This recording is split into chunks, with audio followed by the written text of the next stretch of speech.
Natakam po ako dito sa crispy beef na kinain namin ng pamilya ko sa Chinese restaurant kaya ginaya ko po pagdating ko sa bahay. Ganito po ginawa ko. Mainit na po yung mantika, ipiprito ko na itong ating karne. Ito ang istorya nito. Ito pong karne, maninipis ko nang nabili pero hiniwa ko pa rin ng mas manipis. Kapag ka po kayo naghihiwa ng karne katulad ni Re, hiwain nyo ng pasalungat dun sa hibla ng karne para pagsubo nyo hindi po nanlalaban yung ngipin nyo dun sa karne, madali siyang mapigtal. Paminsan-minsan tignan nyo, halu-haluin nyo ng konti at baka naninikit po yung karne. Okay, 10 minuto ko po itong pinirito. Tatanggalin ko muna ha. Lagay muna natin sa salaan. Para sa akin mapula na, okay na po ito. Ang gagawin natin patutuluin natin yung mantika at ito namang mantika na nasa kasirola tatanggalin din po natin. Patuluin po muna natin ha. Gandang kulay, di po ba? Patayin ko muna sandali. Tanggalin ko po yung mantika. Ito po yung tinanggal kong mantika. Nagtira lamang ako ng 2 kutsarang mantika dini sa ating kasirola. Sindihan na po natin yung apoy. Umpisahan natin sa bawang. Luya, malalaking tipak ng luya.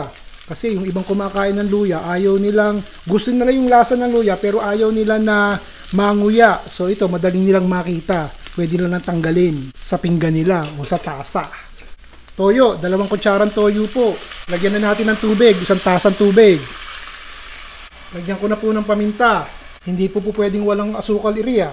So lagyan natin ng kalahating kutsarang asukal. Bahala po kayo kung gusto nyo dagdagan pa ng konti ng tumamis at maalat ang lasa nitong ulam natin. Siya, haluin po natin yan. Habang kumukulo po yun, lagyan na natin ito pampalapot. Kalahating tasa ng tubig at 1 kutsarang cornstarch. Kumukulo na ito ilalagay ko na po ang celery. 2 tangkay po ito ng celery. Hiniwa ko ng pahilis ba. Yung siguro 1 tangkay ng celery malaki-laki lang ng konti ang 1 ruler sa 1 tangkay. So 2 po ang aking nilagay. Ito namang ating siling pula, kalahati lang po ito ng isang maliit na siling pula na hiniwa ko ng maninipis. Dahil nung isang araw nagluto po tayo na may siling pula, hinati ko at ito, sinama ko sa ulam natin ngayon. At saka maraming sibuyas na mura. Madami po yan. Mura lang naman ang sibuyas na mura Doon tayo napamahal sa gulay at sa karne.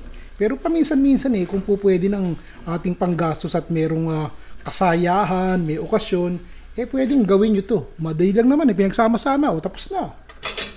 Lutuin po natin ng bahagya yung gulay. 1 minuto lamang. Lalagay ko na po itong ating pampalapot. Tumulo na po ang mantika nitong ating karne. Lagay na po natin. Syempre, haluin po natin. At, nagsaing na sana kayo. Naku, napakasarap nito. Simple-simple. Sandali nga.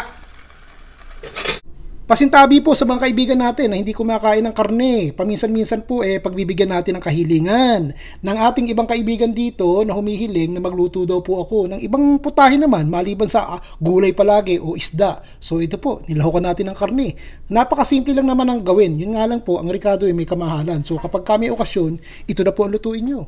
Kung nanonood ba kayo by this time, maraming salamat po. Ron Vilaro po.